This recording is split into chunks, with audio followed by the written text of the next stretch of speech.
খুবই সহজ এবং ঘরোয়া পদ্ধতিতে আজ রান্না করতে চলেছি ডিম বিরিয়ানি।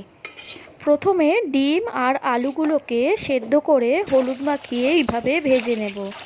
আলুগুলো খুব একটা বেশি সেদ্ধ করিনি।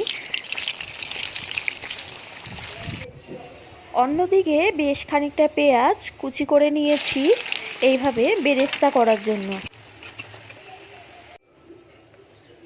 গ্রেভি তৈরি করার জন্য গোটা গরম মশলা, তেজপাতা, পেঁয়াজ দিয়ে কিছুক্ষণ ভাজবো। ভাজা হয়ে গেলে এর মধ্যে দিয়ে দেবো আদা বাটা, রসুন বাটা দিয়ে কিছুক্ষণ কষানোর পর দিয়ে দেবো লঙ্কা গুঁড়ো, হলুদ গুঁড়ো, পরিমাণ মতো নুন আর বিরিয়ানি মশলা। বিরিয়ানি মশলার হাফ প্যাকেটটা এর মধ্যে এখন দিয়ে দেবো আর হাফ প্যাকেটটা পরে ইউজ করব। এইভাবে কিছুক্ষণ কষাতে থাকবো যতক্ষণ না তেল বেরোবে। তেল বেরিয়ে আসলে এর মধ্যে কিছুটা জল অ্যাড করব, তারপর আবারও কষাতে থাকবো।